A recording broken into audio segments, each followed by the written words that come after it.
That's good. All right. Well, it's nice to meet you virtually, and thanks for doing this. Thanks for having me. Very welcome. And let's get started. Let's start everyone off with what your thoughts or what your definition of emotional eating is. How about that? Sure. Yeah. I didn't think of myself as an emotional eater, and I think a lot of people don't. I thought I just liked food, but after I observed my eating for a while within the context of emotional eating, I came to see that my food choices weren't, they weren't always based on nutritional need. Like I would eat beyond what I needed nutritionally. So I'd stuff myself. I was a binge eater. And so I ate too much often, like I'd go overboard, overshoot the mark, so to speak. If I had a bag of chips, I had to eat the whole bag. Like I'd intend to eat just a few and I'd end up eating the whole bag, or, pint of ice cream, I'd have a bowl, but I'd go back and I'd end up eating the whole pint. Eventually I just took the lid off and had a spoon, So a lot of overeating, but just eating, like snacking, eating at night, like after dinner, just continuing on, or going downstairs in the middle of the night and doing some nighttime eating. So it's basically, by definition, really eating in response to your emotions in an attempt to anesthetize or numb emotions. And so that's why it's sort of, initially people don't necessarily think of themselves as that way. It's like, no, I just like chocolate, but if food isn't a constant obsession, like you think about food a lot, or you obsess about your weight and you want to eat more, generally it is in response to one's emotions. It's just that people aren't tapped into that or tuned into that. But probably by the end of this conversation, people might be a little bit more in tune. So this was something you dealt with personally. Is this all your life? Absolutely. Yeah. Yeah. I was an emotional eater, I think, from the get-go. I mean, as far back as I can remember, I remember just being like in love with food. I just love to eat. I love to cook. I'd love to serve it to other people, go out to dinner. I would have heart palpitations when my family was going out to dinner. So it was definitely a highlight for me. And as I said, I thought I just like food, but weight was an issue for me. So genetically, both my parents had weight issues. And so I definitely struggled with weight as well. But when I started adolescence, and so by age 21, I was 50 pounds overweight. And I tried so many diets. I mean, the first thing you do is you go on a diet, you change your eating, you do exercise programs, gyms, and this kind of thing. And I did all that, but I'd always like give up, like I do it for a little while and then I just get exhausted, like, especially with the food plan. Like I'd have a restrictive food plan, but after a while I'd be like, I want my chocolate, I want my ice cream, I want my cookies. And so I was really definitely a sugar addict. So I loved my sugar, but it was hard for me to eat just a little bit. So I'd go overboard and eat too much. So definitely something I struggled with. I hated being overweight. It was really, really uncomfortable for me. I had a roll in my tummy that I would scrunch up in my hands and imagine cutting off, like you cut fat off the side of a steak, or I'd think about getting some disease where I'd automatically lose weight without having to diet. So I had some crazy thoughts, but it was really just because I couldn't control it. Like I do good for a time, but I always broke out and binged. And so this was a cycle for me. And I had about 5 different sizes of pants in my closet because I was a yo-yoer. So I'd lose 30 pounds, then I'd be up 20, down 10, up 30. So I was doing the yo-yo thing for a long time. And so I never knew what size I was going to be. And so that's why I had to have different sizes in my closet. So I was definitely an emotional eater. And it wasn't until I really tuned into the fact that diets weren't my solution, that, and statistically speaking, that's true. 98% of all diets fail. So I was one of those statistics. And it wasn't until I realized that there was an emotional connection with food that I had, and started digging into that, seeing what that was about. That's when I started really making progress and losing the 50 pounds. So that's interesting. You said that 98% of diets fail. Is that just because people maybe are lacking discipline or just might be weak just because obviously the yo-yo effect, and they do it for 6 weeks, then they go right back into their original ways of life and continue eating the chocolate and stuff. And you get it. Well, that's definitely, yeah, that's what people do. But it's like, why? Like, why would they do that? Because these are people who have discipline in all different areas of their life. They're professionals. They're, people who have good control of their lives, but not of their food. And my experience is that statistic, I mean, that's a hardcore statistic. And I mean, there's dozens of studies that prove that. And I mean, a recent study in 2019 by the British Medical Journal, they followed 22,000 participants who are on one of 12 diets, like of the big ones that people know of. And by the end of 1 year, everybody had put the weight back on, so it's really, it's an abysmal statistic. And yet that's what we think of. Oh, I'll go on a diet. Mm-hmm. So the bottom line is diets treat the symptom. Okay. So overweight is a symptom of overeating. Typically, overeating is a symptom of what's eating me. And so it's really important that we go there and look at that. Like, why am I going to the refrigerator 5 times of an evening? What am I looking, what's going to change, in that refrigerator? There's no magic, button that puts new food there. So, diets don't give us tools to cope with life. And typically when we gain weight, it's because we're using food to cope with stress, cope with uncomfortable emotions, uncomfortable situations we want to deal with. And so when it's our coping tool, when we use it to cope with life, and then we take the food away by going on a restrictive diet, we don't have our coping skill anymore. And so we can only last for so long before we're like crawling the walls, and it gets really hard. I mean, when we first go on a diet, it's fun. It's like, oh, I'm losing weight, looking great. People are commenting, I'm fitting into better clothes, the cute clothes in the back of my closet. But after a couple of weeks or, 3 or 4 weeks, that pales, and it gets really hard. And the why it gets hard is because here I am facing life with no coping tools. Like my main source of coping, which is burying my feelings with food, is taken away.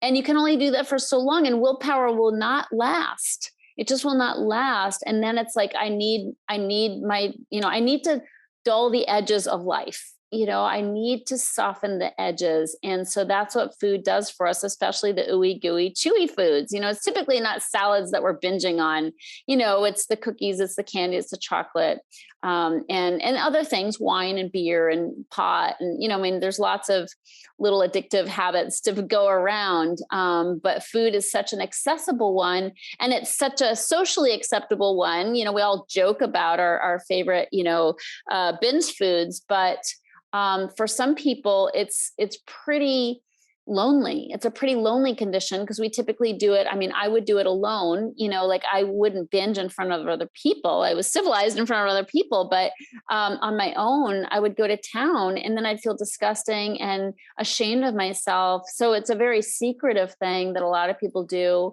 And so it just increases our sense of isolation and sense of self-hatred, which then fuels the whole pattern all over again. So it can get pretty dark for people who are on the high end, more in the food addiction range. And, I'll just mention right now that I have a quiz on my website, which helps people determine if they're an emotional eater or a food addict or somewhere in between. Okay. And so that's super helpful. It's a free quiz. It takes like 2 minutes to take, but it'll show you your personalized score and where you are on the spectrum. Because I think we can all go overboard, at Thanksgiving or holidays of some kind. But it's really when it starts to really affect your health, affect your relationships, affect just your overall outlook on life and overall outlook on yourself, about yourself. That's when it really starts to take a bite out of you, so to speak. Yeah. So you said food is so accessible here. I mean, do you think that's an issue with the American culture, American diet? Just that, wherever we go, we can easily just get those ooey gooey foods, like you said, with no problems. And yeah, I mean, I think for me as an emotional eater, I could source, yummy foods anywhere on the planet probably. So I'm like, I'd find my way. But I do, I mean, as a culture, we are definitely, a super size me culture. And we, the portions are huge. We go to Costco, we buy everything in bulk, because we save money, but we end up ruining our health. We eat too much, we overeat. And so it's, our plates are bigger. I mean, there's studies that have shown that if you eat with a smaller plate, you're going to eat less food. I mean, there's some crazy studies around that. But I think, and not to mention the sugar that's put in all the foods. I mean, there's sugar in everything nowadays. There's sugar in soups, there's sugar in dressings, there's sugar in sauces and, ketchup and condiments and all these different things.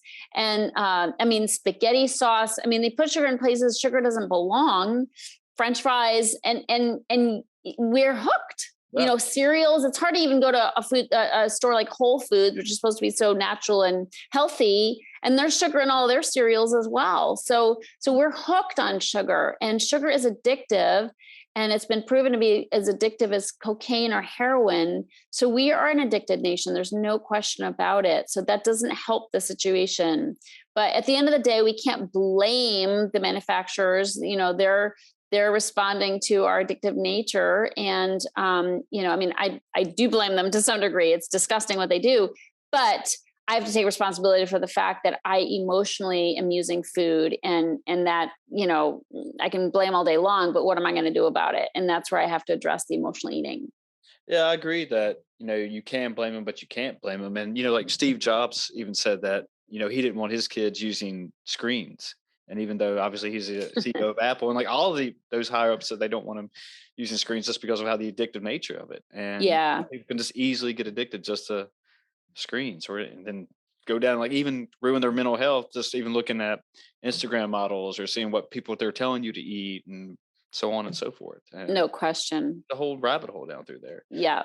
Um, so, Will Smith said to get a small win or to do something big that you should just lay one brick perfectly, then do it again, then do it again. And it seems like, we'll talk about why diets fail. People plan on taking a shortcut, and if they don't see the results in a week or two, they're immediately out.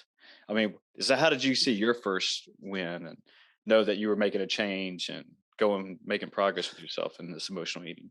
Yeah. Well, I had to get off the diet track, and I know that's hard for some people to hear, probably you were listening, but because the statistics are stacked against us, I really had to get out of the diet track. So I stopped jumping on the scale all the time, because the scale became my higher power. And my experience is, if you give it the power to make you feel good, you also give it the power to make you feel bad. So I had to stop kind of bowing down to the scale and say, dear scale, oh, powerful scale, how am I going to feel today? Tell me, And so, and the problem with the scale in my experience is, if you've been working out and doing all you can, and the scale doesn't, like the needle doesn't move, then you get discouraged and you want to quit doing the healthy things you're doing for yourself. And if it tells you something you like you lost a few pounds, it gives you an excuse to eat, and make up for what you just lost. So to me, it's a trap. And so I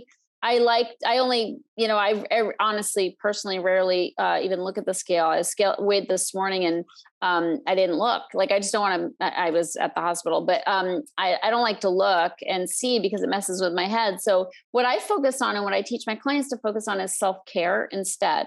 Like, let's shift the conversation away from the symptom of weight and food and weight. Mm-hmm. And let's look at the real problem, which is, why am I using this food, and what can I do to change my life so that I'm not dependent on food? So food isn't my answer. A lot of the stress eating we do is just that, stress eating, and we eat over stress.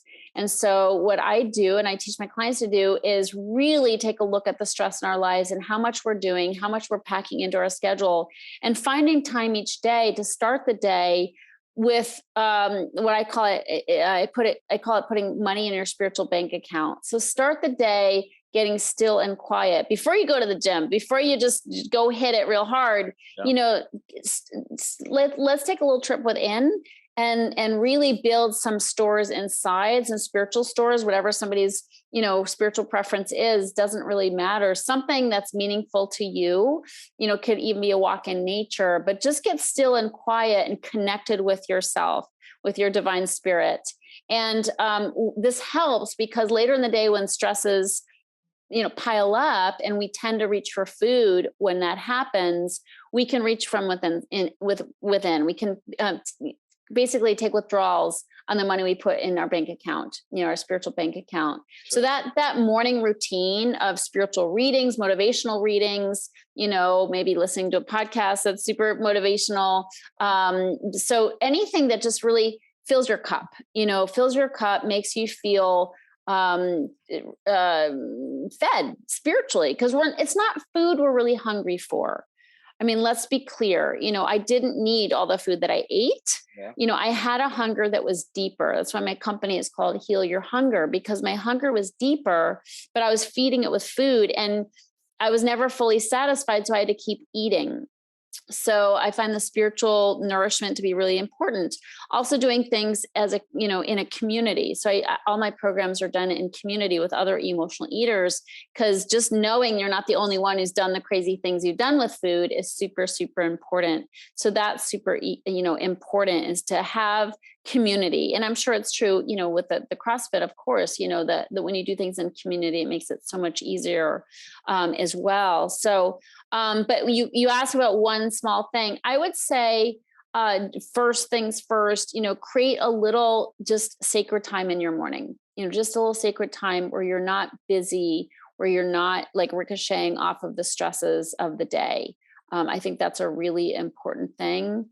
And then another small step somebody can take, I would say is, I recommend something called 3-meal magic, and different people have different recommendations, but for somebody who is an emotional eater, I find that eating 3 meals with nothing in between be the most sanity producing. If you just eat 3 meals and you don't snack, I mean, the snacky foods we eat that's where the trouble comes from, right? The chocolate, the chips, the nuts, the candies, that's where we get into trouble.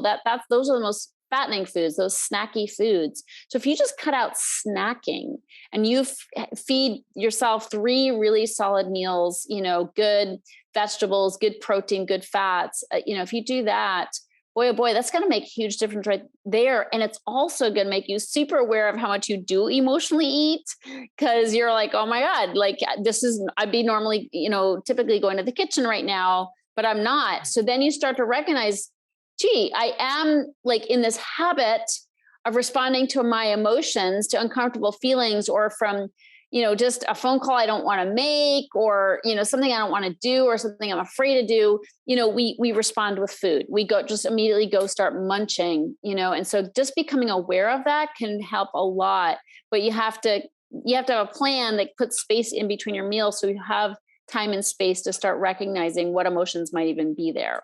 Sure. You're talking about diets and everything, and 3 meals a day. What are your thoughts on intermediate fasting? Do you have any? Intermittent fasting? IF is, of course there's science behind that. I like what I read about it. I just know as an emotional eater, I can't do 2 meals. I've got to have 3 meals. Okay. Because it feels more self-caring. It feels, for the emotional eater or somebody who's done a lot of dieting, we have this alarm system inside, this internal alarm system, that if we go too long without eating, the alarms go off and we feel like we're starving, even though we're not, but it feels like danger, and then we overeat, we binge in response to that. And so I don't want to set myself up that way. So I recommend to people, if you like the science, if you want the benefits, do 12 hours, between dinner and breakfast. That's not that hard to do. Eat dinner at 6, eat breakfast at 6 or 7, 13 hours. You're still going to get some intermittent fasting benefit, but going 16 hours to me for an emotional eater, and again, that's an important qualification. Take the quiz, see where you are. If you're a 2, 3, or 4 on the quiz, you've got some emotional eating tendencies, and you could have that alarm system go off. And I just don't recommend it. People are like, oh, but I want to, hack my health. I want to live longer. But if you end up binging when you open up your window, what have you accomplished? You're better off. Slow and steady wins the race. Do the 3 meals with 12 hours in between dinner and breakfast, and don't set yourself up for binging. And you're going to, in the long run, do a lot more for your health. Hey, the holidays are here, whether we like it or not. So if you're looking for ways to skip to the trip to the post office and dodge all the hectic holiday shopping traffic, why not save time and money with Stamps.com? Stamps.com lets you compare rates, print labels, and access exclusive discounts on UPS and USPS services all year long. It just makes sense, especially if your business sends more mail and packages during the holidays. Whether you're selling online or running an office or a side hustle, Stamps.com can save you so much time, money, and stress during the holidays. I know it's helped me out before. Access all the post office and UPS shipping services you need without taking the trip. And get discounts you can't find anywhere else, like up to 40% off USPS rates and 76% off UPS. Going to the post office instead of using Stamps.com is kind of like taking the stairs instead of the elevator. Just going up a couple of floors? Sure, take the stairs. Walking up 30 flights a day? You could use a break. If you spend more time than a few minutes and a week dealing with mail and shipping, Stamps.com is a lifesaver. You'll save so much time and money, you'll wonder why you didn't start sooner. So, save time and money this holiday season with Stamps.com. Sign up with the promo code POD for a special offer that includes a 4-week trial, free postage, and a digital scale. No long-term commitments or contracts. I like that. Just go to Stamps.com, click the microphone at the top of the page, and enter the code POD. Gotcha. Have you ever read the book Diet Cults? I have not. Okay, well, essentially, I haven't either. But essentially, it's about how people do not want to talk or have these discussions along with diet and nutrition anymore, and that it's almost like dogma. They're so set in their ways that it almost becomes impossible to have a sit-down discussion because they're so set in like, oh, I'm all about being a vegan, I'm all about keto, I'm all about vegetarian, and they don't want to, learn anything else. They just want to learn that. And then it might not even be working for them, but they're just so like, this is the way I got to be. This is the way. I mean, do you experience that with your clients or anything? Yeah. I mean, here's the thing. I mean, my clients, when they pay me money to help them stop emotionally eating and lose weight without dieting, I tell them, hey, you paid the money, you might as well do what I suggest. Right. Yeah. And I'm not dogmatic at all. I don't give people a diet. I say, you could probably write a book on diets at this point, with all the research you've done. I mean, when people struggle with food and weight, we're on a search. We're desperately looking for the magic bullet, for that secret key. Sure. So I'm like, you know what to eat. You're not stupid. Salads are better than pizza. That's not news, So it's like, what's the gap? The gap is, how do you follow through on what you know? So you can know great information nutritionally, but if you're still drawn to pizza, chips, and candy, cake, chances are, there's something else going on there. You're using food. And let me just mention 3 different ways that people use food, just so it makes sense to people, like what I'm even talking about. Sure. So I call it the PEP test. And PEP is an acronym, PEP. And this is, we know what foods do to us, but this is more how to look at what food is doing for us. How do we use food emotionally? What are those emotions? So my experience is the first P stands for painkiller. So we use food to anesthetize emotional pain. What kind of pain? Good Lord, there's plenty to go around. You're in a job that doesn't fit you. You're in a relationship that should have ended 5 years ago. You've got a kid who's dysregulated or won't get off their screens. You've got a parent who's sick. I mean, again, life is not easy. So we have pain. We have uncomfortable feelings, and we will bury them with food. Okay. This is why the carbs and the sugar are so attractive to us, because it's heavy, and it basically gives us the dopamine hit that we're looking for, and it just kills the pain. Okay. That's the P in PEP. The E, and the second letter E, stands for escape. So we use food as a form of escape. And there was never a time this was more true than in the pandemic, right? Like, all of a sudden our whole lives are upended. We can't go out of the house without, fearing we're going to die. And it's like, all of a sudden people are emotionally eating. And I had friends calling me who never even related to that before. Like, Tricia, I'm an emotional eater. I can see it now. because it was just a scary time. It was a reality we all wanted to escape from. We didn't want to be in the reality that we were in. And so that was again, a good example of how we use food, what food does for us. And the last P in PEP stands for punishment, which seems counterintuitive because our ooey gooey chewy foods tend to be a reward and we're all excited to eat them. And I would get my ice cream and my cookies and I sit in front of my favorite TV show on a Friday night. I deserve this. I've worked all week, but I'd go overboard. I'd eat way too much. I'd be totally stuffed. There'd be crumbs down my sweater and I'd hate myself, Sure, I agree. I understand how. Yeah. Right. And so I'm like, wait, that is not the reward I was looking for. But I did that to myself. So it begs the question, why would I do that? My experience, Chris, is that overeaters tend to be overfeelers and we feel guilty about everything. And so it's really important to see that, we tend to beat ourselves up. Food is a really useful thing if we want to punish ourselves, make ourselves feel bad. It's really easy to do. And then on top of it, then you're mad at yourself for doing what you did. And then it perpetuates the cycle all over again. And you keep going. So that's something that happens a lot for emotional eaters, but that's just a way to explain kind of how we use food in an emotional ways. For the first P is as a painkiller, then escape, and then punishment. So just, for people to sort of tap in, like, what does she mean by that?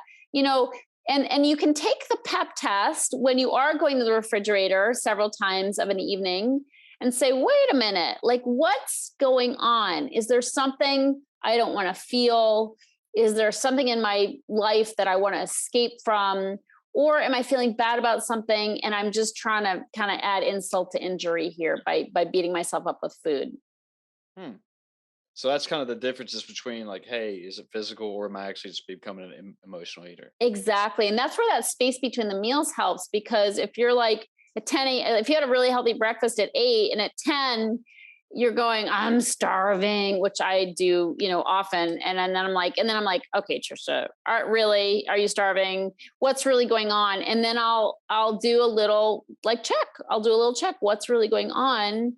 And sure enough, it's a phone call I don't want to make. It's something that's bothering me. It's something that's tugging at me. So I can dig into that. But if I'm just snacking all day long and responding to my emotions with food, I'm not going to be able to notice what those emotions are, and that I am using food in an emotional way. That does make sense. That, yeah, just I don't know. Just people don't seem to realize that. I cut out caffeine and alcohol last month for like sober October, and that I didn't realize, that it was I just drinking it just because it was something to do as far as coffee and everything, or is it something I felt like I really needed? And part of me, I mean, caffeine is addictive, we know that, but part of me, yes, it still is. I still want that cup of coffee. Even I continue the party still going, but yeah, I guess my Good for point. you. Yeah, I guess my point is that though I actually learned that there is a difference between just what my mind's telling me that I want it, or that do I actually really need it.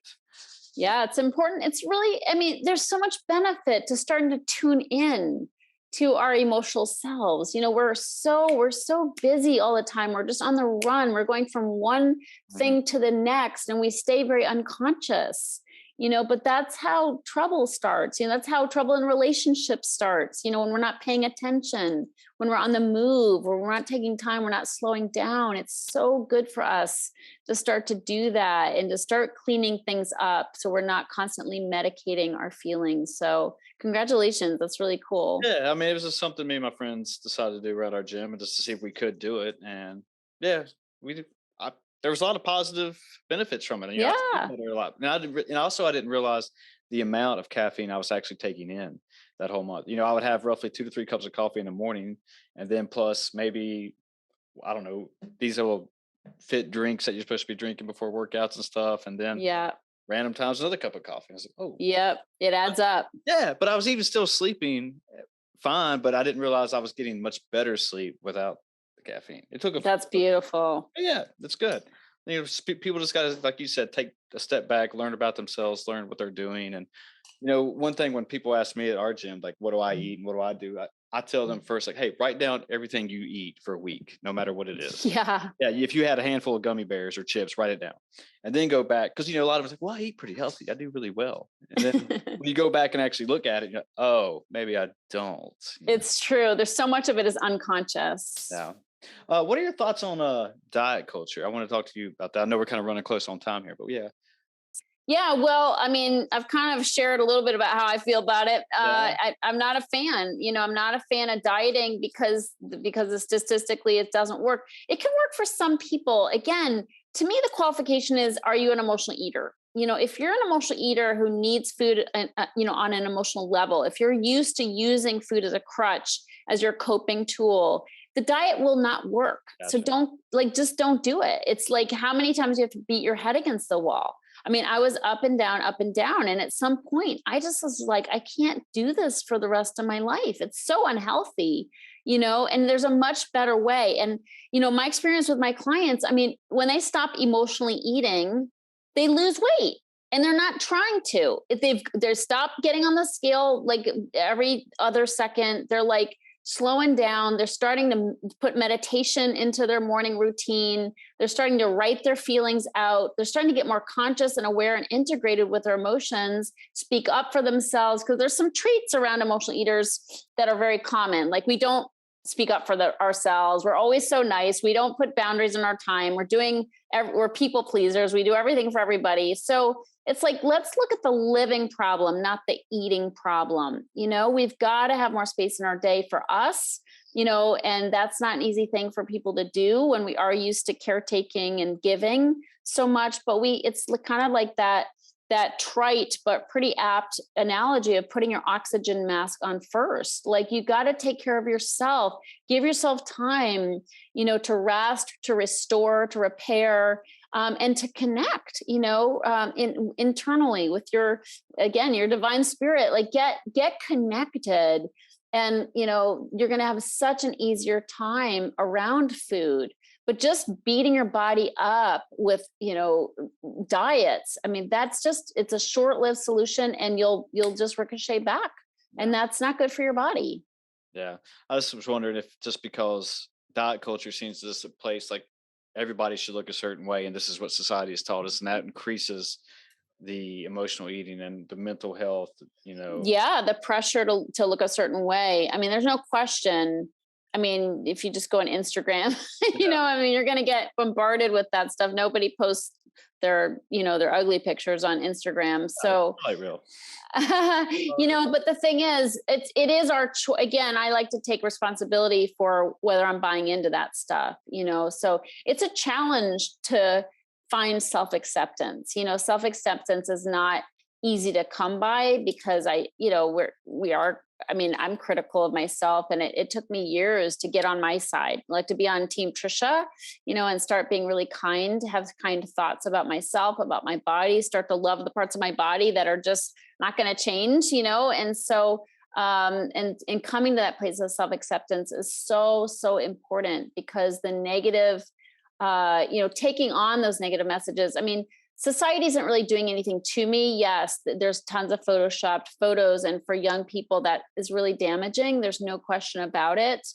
But it's, how I feel about myself is a personal journey, and I have to sort of navigate my way through all that and come to love myself. And that's not an easy thing to do. It is a journey. I mean, I'm in my 50s. It's taken me a long time to come to really love and accept myself, but it's a worthy journey. It's a worthy journey, and I don't think anybody comes out of the chute just all perfect and thinking they're great. I think it's a struggle for all of us, but in the process of coming to love ourselves, we just become better people. I believe better people, more compassionate.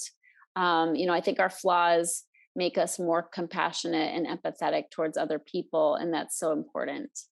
Yeah, I mean, especially if people can just learn that about themselves, that hey, you're not always going to be perfect, but just how it is. And Absolutely. I actually consider myself very self-critical as well, and I feel like it motivates me though too, just because if I screw up on here, if I screw up in a workout, or if I do go hard on some food over the weekend, it's just okay. We know we made a mistake. Let's get back on it. and we'll fix it. Yeah, I mean, there's nothing wrong with that. I mean, absolutely. I mean, I just started working out. I'm not a big exerciser, but I like doing bar work, like a bar class. And there was one that opened up near me, and I just got this, like, right on Thanksgiving Day. Actually, I went to my first class in a year and a half. I'm like, I'm just sick of being flabby. Like, let's just, and I'm not overweight, but I don't feel as good as I could. So there's nothing wrong with wanting to improve. I mean, that's not, it's a fine line, right? Between, criticizing your body and just wanting to feel your best, and I think there's nothing wrong with wanting to feel your best. What do you think? People were scared of success. They start to see results, and then people, somebody like, oh, well, you're looking too thin now. You probably, because that happened to me personally. Really? Yeah, because I went on a strict, kind of a lean diet, and I was getting told, like, and I'm not overweight by any means, but I was told that, oh, you shouldn't be doing this. You shouldn't be losing weight. Why are you doing this? And it was just the thing to see if I could do it and to see how I would feel. And yeah. Well, yeah. And we have to remember that it's, weight loss is a really tricky thing, and it triggers a lot of feelings in other people. So there's saboteurs out there who, if, the person who always was struggling with weight starts to lose weight, it makes other people uncomfortable. It's like, no, you're the loser. I'm the one you're always turning to for advice. And all of a sudden you're getting it together. What is, that kind of threatens my position of being, your coach, or the person who's always got it together. And if somebody's not on their game, they're going to be a little threatened by somebody else getting on their game. So there's a lot of mixed stuff that goes on there. I don't really think it's anybody's right to comment on our weight. Like, I kind of like, keep it to yourself. Like, my body's not up for discussion here. Yeah. like let that be between me and my God, my doctor, my God, my coach, whatever, but not you. Like, you don't get to comment. So we got to draw a line there sometimes, because, I know people might mean well, or at least consciously they mean well, maybe subconsciously they've got some of their own stuff going on. But I just think it's really important that we just let people do what they need to do. Of course, unless there's something, they need some kind of intervention, with anorexia or bulimia or something like that, then that might be a different story. But even then, it has to be somebody who's safe to them that might step in. Yeah. Well, people love to be, I'm generalizing here, obviously, but people love to be negative. It's almost a cool thing to do in society and culture, that they love to throw shade, and it's almost just because they have a weak character, and just to make themselves feel better. Totally. They throw it on somebody else. So yeah, stay away from those people. Yeah, exactly. Cut people out of your life at all means. All right, we're getting short on time here. Last question: how long did it take you to write the book? I'm always fascinated by authors. Oh, my Heal Your Hunger book. Heal Your Hunger: 7 Simple Steps to End Emotional Eating Now. It's a great book. I highly recommend it. I just recorded it on Audible last year during the pandemic. It's a 5-hour read, so to speak, if you buy it on Audible, but buy both, because there's cool cartoons that don't come through on Audible in the book. Some great cartoons, but the book it was a 10-year journey, to be honest. It was a 10-year journey. I had to work out some personal stuff in order to get that book out and feel really proud of it. So, I'd like to tell you it was super easy, but it wasn't. It was a journey. It was put yourself out there like that. My personal stories in the book, as well as my whole method is in the book. And it was a very personal journey, but I'm super proud of the book now. I'm super happy about it, and people get tremendous benefit from it. It's great. Okay. So if people want to find you, they want to find the book, they want to do all that jazz, what do they do? Yeah. HealYourHunger.com, HEAL, HealYourHunger.com. And that's where the free quiz is. So you can find out immediately if you're an emotional eater or a food addict. Get a personalized score. Instagram is Tricia Nelson, underscore at the end of Nelson. So Tricia Nelson, I have really cool, every day we've got some really good content that we put out. And also you can join my Facebook group, which is The Secret Sauce to End Emotional Eating Now. It's a free but private group for emotional eaters. Great. All right. Well, all right, everyone. That's where you find her. Oh, and my podcast. I have a podcast as well, the Heal Your Hunger Show. There you go. Another podcast. All right. Good. Anything else? No, thanks for having me. All right. This was fun. Okay. We're out of here, people. Go read and all that good stuff. Bye.